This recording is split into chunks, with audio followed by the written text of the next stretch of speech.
That's a very good question. What does the co-lead game designer of Uncharted 3 do? We're primarily in charge of making sure that the game. How do you even describe it? It's so hard. I mean, I look at it as a game designer being the storyteller, you know, the director, the crafter of the experience. A co-lead game designer at Naughty Dog is responsible for whatever we got to do right now. That can mean maybe coming up with a good idea. It very often means listening to good ideas from our teammates all around us, not just on the design team, but the artists and the animators, the programmers and the audio people, the visual effects guys that we work with. All are terrific game designers in their own ways. We wear a lot of hats. I mean, all the leads at Naughty Dog, we have a lot more responsibility, I think, than a lot of studios because we don't have in-house producers. We kind of are the managers and producers of the team. They're really the ones who handle the scheduling and making sure that all of the individual animations and foreground assets and physics assets and whatever else may be necessary for their levels get into the game at the right time and work awesome and have the design specs and everything of that sort. My main job is sort of corralling the designers into a sort of coherent vision for what the game is going to come out like, and how we translate what we call the active cinematic experience into a gameplay that the player's going to like and be interested in all the time. I think a game designer's first and most important role is to be an advocate for the player. We're always thinking about the player's experience, really from the very beginning when they become aware of the game, all the way through to when they're putting in their 100th hour in our multiplayer game. We're always thinking about how can we make their experience better, how can we draw them further into the fictional interactive world that we've created, and how can we entertain them and surprise them and delight them. We're unwilling to settle for anything other than what we consider to be the best possible experience that we can create. The whole idea of the active cinematic experience, the playable Hollywood blockbuster, only barely made it in. There was like one moment in Uncharted 1 that pretty much everyone picked out as like, that's the bit that we want to do in Uncharted 2. And so Uncharted 2 was, hey, that little moment, that 30 seconds of gameplay, how do we make a game that evokes that the entire time? Uncharted 2 was an amazing experience, putting that game together, creating all of that new technology, and doing the groundbreaking things that we did with it. There were so many things in Uncharted 2 that we did that had never been done before. In particular, in terms of having characters running around, interacting on an environment that could move. And so I guess in the process of making Uncharted 3, we really took that idea and ran with it. Don't. Stay down. We now felt like we had more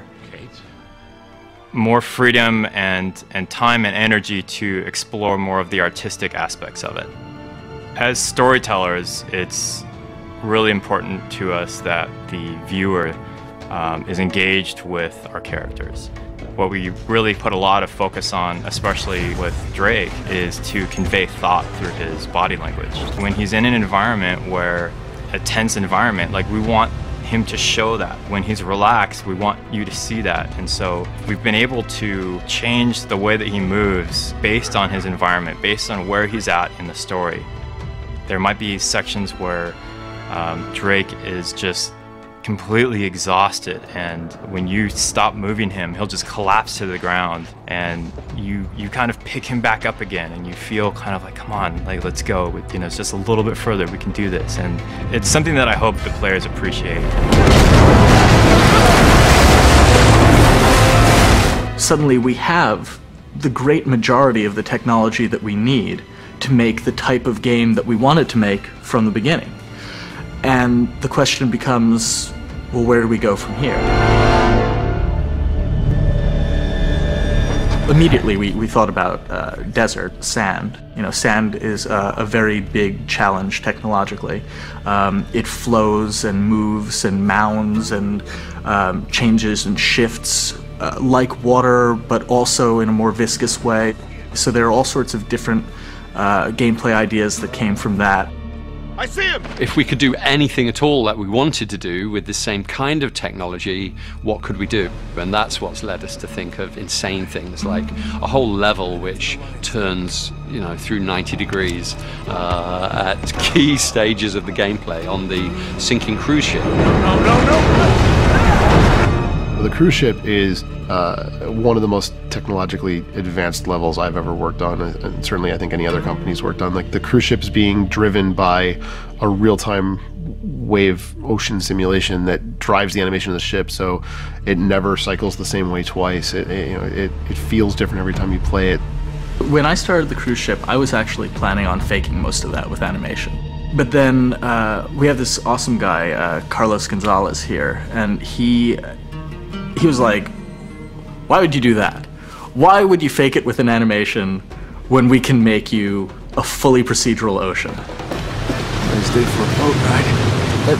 That's one of the other really funny things about Naughty Dog is that I asked for a simpler feature, and Carlos gave me a real-time, fully procedural ocean. That's how Naughty Dog rolls. The other sort of big thing that we try to do is to make sure that our multiplayer this time felt much more diverse and interesting, and sort of make it a big ticket item. So what does Uncharted mean, right? Like, it's not only like this big cinematic experience, right? It's also about like your comrades, right? Like the people who you're working with all the time, right? And so we looked at that and like, well, what do we do about that? Okay, well, let's come up with the buddy system. And in single player, we have this cargo plane, and it's really cool sequence in single player. It's extraordinary. It's extraordinary. And I saw that, and I went to Evan Wells, and I said, Evan, we need to use that in a multiplayer map. I'm thinking like the plane's gonna come down this runway, there's gonna be moving trucks around the plane, you're gonna be jumping plane to plane, the truck to the plane. It's gonna be epic, it's gonna be amazing, it's gonna be incredible. It was one of the most hardest things I've done in my entire life. I saw that and I was like, I thought about all the people that went into making that, the animators and the foreground artists, and Kurt just sitting there and hooking everything up in all the different possible ways it could work. And I was like, we're crazy. So many weeks of work went into less than a 30-second sequence. You know, I look at the stuff that we do, and I can't believe how much love each individual person puts into the stuff that they're responsible for. I think that kind of attention to detail is really important for a number of different reasons, but the most important reason is that people recognize it and they love it. It's those moments that make a Naughty Dog game different. So when you ask why are we passionate about what we do, it's because we're given the opportunity to do this, and we're surrounded by people who can do it and who want to do it. We have an incredible amount of resources at our disposal, but we think so much bigger than what we have, that there's always something that's pushing us to go a little bit further. The way the studio gets things done is because people care. And the mentality of the company is, if we see you care so much, then we'll let you go and go take care of it. And I think that's really what makes the company come together.